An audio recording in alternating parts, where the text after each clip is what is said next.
Survival is Hell, Not Magic by Dark0592. Chapter 1, Day 30. Some people think survival is fun, that challenging themselves in life or death situations is a blast. Those people don't know what it's like to actually survive. Sure, hiking into the wilderness could kill you, but they never been through true survival. Twilight Sparkle, Day 30. 30 days it's been since that damn experiment went wrong. Everything living has changed by now. They're either dead or monsters. I don't know why I'm any different, but I still have my intelligence. I'm making these recordings now that I've found a working camera that has an automatic recharging battery to document anything of importance I've found or figured out. I've just found this camera, so its battery is low. I'll do these every few days. Twilight said into the camera. She switched it off and cracked her neck. 30 days, she said softly as she looked up at the magical barrier. 30 days ago, Celestia's best doctors had discovered a terrible disease. It would infect the victim and turn its insides to acid within days. On that day, those doctors had also manufactured a cure. Supposedly, it would eliminate the virus.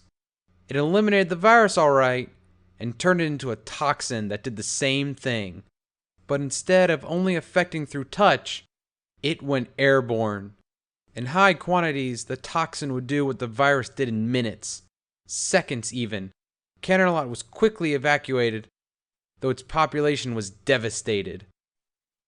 Celestia and Luna had stayed within the city to make sure everyone got out, using their magic to create a barrier around Canterlot in order to stop the toxin from getting out, as well as use their magic to help the living escape. Because of this, they were burnt out before they themselves could evacuate. Twilight wouldn't let her mother and best friend die, so she used her own magic to get in, get them out, and seal the barrier. She had accepted her fate and allowed the toxin to overpower her. She passed out as it reached her lungs and had somehow awoken. She had fallen into a pool of acid though, and found most of her arm was gone. Twilight looked at her right arm, which appeared to be made out of machinery, gears, valves, and the such. Canterlot had recently come across steam power and had just reached the peak of that technology before the incident. She had been forced to amputate the arm. Using books and a few prosthetic examples, she constructed and attached the appendage on day 10. Suddenly, there was a noise nearby. The sound of movement she had grown to recognize and be weary of. She slipped the mask on under the black hood she wore and looked towards the sound. The mask had been made by combining Royal Guard grade optics and the remains of a gas mask. The toxin no longer affected her, but it still made it hard to breathe. Twilight had modified the optics with her magic to sense magic and life. With them, she saw a small pack of mutated canines heading her way, chasing down a humanoid. There's another thing about the toxin. It doesn't always kill the victim. It had similar effects to strong radioactive material on occasion and mutated the living things it didn't kill. Twilight was a prime example of this.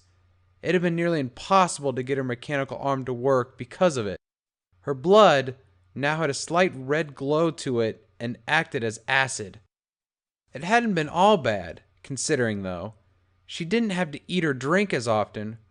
Her first meal since the accident was on day 20, and she had much greater strength and speed. Shit!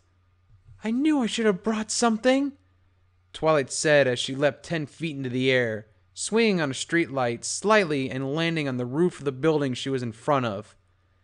She looked towards where the humanoid and the canines had burst through a weak wall of debris. The humanoid was bigger than a normal human and sported decayed skin. As it reached where she had recorded her log, it tripped on the cinder block she had used as a chair. The canines pounced on it and began ripping it to shreds with their teeth and tearing chunks of the creature and eating it. She turned around and sped off across the rooftops.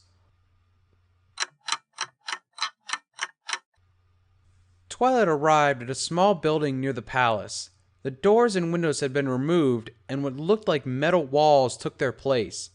She jumped over the 10-foot fence surrounding the entrance and slid a panel aside. There was an odd junction there where the doorbell used to be. She turned the small valve next to it a few times and pressed her palm into it. She had designed it so that only her mechanical palm would seal the steam-powered mechanism and unlock the door. If she didn't have access to her arm, though, namely it getting smashed to pieces by falling rubble one time, she could rearrange a few pipes. She slid the metal wall aside, revealing what looked like an industrial workshop. Ugh, I thought I had got rid of that, Twilight said to herself as she tossed a canine head that she had been examining outside and closed the door. She didn't lock it, though. She was only here to pick up a few things. She walked over to a rack and picked up a sleek gauntlet that resembled her arm. She detached her arm to reveal a sort of port at her elbow and replaced it with the gauntlet. She strapped what looked like a series of pipes meshed together to her back. She made sure the two things worked before she left, though. The gauntlet had claw-like fingertips and had small holes scattered around the palm and the fingertips. Everything she had was enchanted with magic, so it didn't need a spell to activate, but rather her own will. A blade slid in an arc forward and extended at 3 places, creating a blade that was up to 4 feet long. Satisfied, she retracted the blade and pulled the thing from her back into her hands. She aimed it at a metal plate with holes in it and turned a few valves and pulled a trigger. A small but satisfied puff of steam shot a spike at the metal plate, ripping right through it. The dark purple spike evaporated and was absorbed by her, a steam-powered rifle that shot spikes created by her magic. She smiled under the mask and inspected her clothes. She wore a sleek black hoodie with the right sleeve missing and a black Royal Guard pants she had salvaged. Finding a hole, she quickly mended it with her magic. Finding herself ready to go, she slung a backpack onto her back and strapped the rifle on vertically. The door opened as she walked into it, and she turned off the valves from the outside and replaced the panel, locking the door once more. She checked her mental checklist to see what she had planned for today. Search the magical equipment store for a magic camera? Check. Get ready for some real exploring? Check. Let's see. I have 2 options. I can either check the sports store for salvage, or I can check the fast food place on the other side of the city for food. I think I'll check the sports store. I have enough food to not be hungry for at least 3 days, Twilight said to herself. She tended to do that. She didn't know whether it was a habit or a need to hear a human voice every now and then.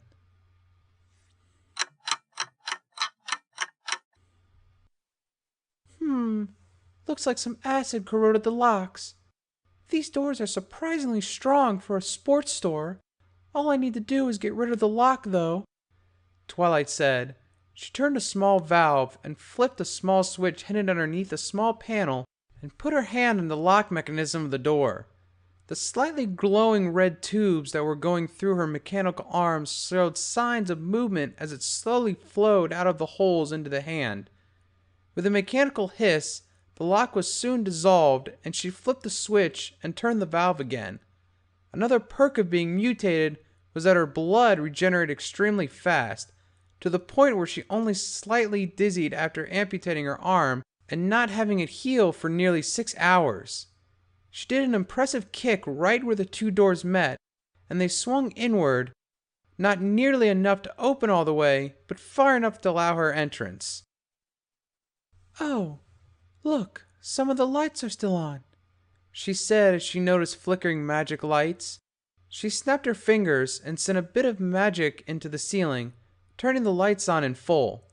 She found the place rather bare, though as she shifted through some of the shelves and debris, she found things like pipes or strong metal she proceeded to put in her backpack, which had a spell on it to allow it to hold exponentially more than what it looked.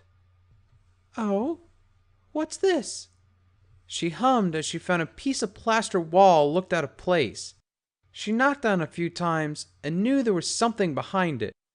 Extending the blade on her arm, she retracted it to as short as it would go at 1 foot long and carefully put it into the wall between the old plaster and the rest of the wall. She could probably pry the wall out, but she didn't want to risk damaging the gauntlet, so she searched around the wall. Finally, she decided to use a scanning spell. What she found was a steam mechanism in the wall connected to a long-gone something under the counter, probably a valve. She activated it with her magic as the wall slid forward a bit before falling over. She looked into the long corridor and saw the walls were shelves lined with illegal prosthetics and the sort. There was a dirty paper with illegible writing attached to one of the things on the podium, but she pulled the optic visor attached to her mask down to her eyes and was able to tweak them to see the ink. They don't suspect a thing. Funny what a bit of royal magic can do to hide prosthetics. That daft aunt of mine doesn't even think to check the nobility for black market dealers like me. You've had your shipment and I received my fee. Though, this here is a prototype military prosthetic, so be careful with it. Good luck living among the peasants as you have been. Blue blood. I knew there was something up with that bastard. Oh well, a deal's a deal, even if I'm not the one who made it, Twilight said, looking around the secret room. The prosthetics were too different from her homemade one, but they were more bulky and most likely used for sporting events. She remembered what the note had said and looked at the one on the pedestal. It was sleek and black and looked very impressive. Using her acquired analyzing skill and a spell to reform it, she found the metals were infused with magic to be nearly indestructible. There was a much more professionally done blade that was certainly more sturdy and would probably hold up under immense pressure. There were also what seemed to be imitation veins on the interior, among other things. Now this is really nice. I'm going to have to modify it and see if I can use it, Twilight said as she put the arm into her pack along with a few other ones. She carefully tucked the note into the side pocket of the pack and left the corridor. Shit! She hissed as she saw two humanoid creatures sniffing about on the other side of the room. She had started calling them ghasts. I should have closed the door, she whispered to herself angrily as she quickly entered a side room she hadn't noticed before. It was dark and she didn't want to risk them seeing the light, so she adjusted her optic visor to a standard night vision that was initially programmed into the magic device. What she saw made her grin. A new sport had erupted in the steam-powered technological's peak, air racing, using high-powered thrust-based devices. They were called steam-powered jet wings, but people just said wings for short. She had read all about them when looking through her extensive library on all things steam-powered she had acquired in the last 3 months before the incident. The device consisted of a canister-like packs that would be attached to surgically implanted ports similar to her arm and the shoulders that also connected to the spine. Once attached, they would lock there and be controlled by either magic or the user's own will via enchantments and the connection to the spine. Once activated, the canisters would open and wings would extend. They wouldn't be flexible or be able to flap. They would be more like those new plane wings than anything.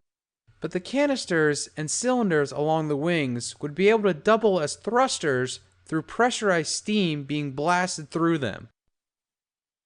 Just like with everything else steam-powered she kept on her person, Twilight was able to use her magic to create steam. At this point, it used up virtually none of her energy, and she never even noticed the drop no matter how much she used.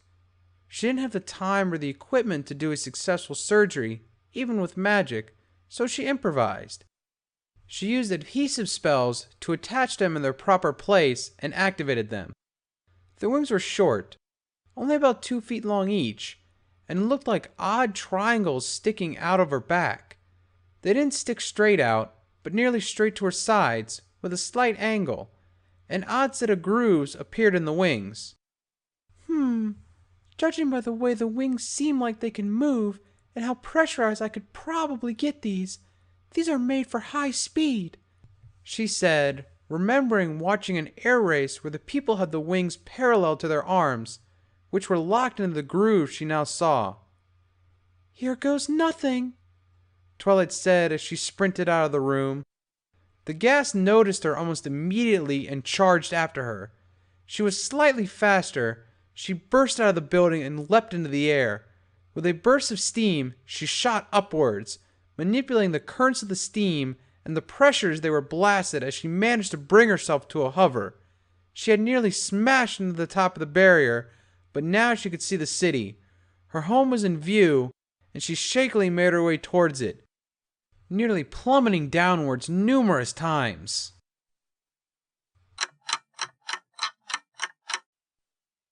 All right, the modifications are done, Twilight exclaimed the next day.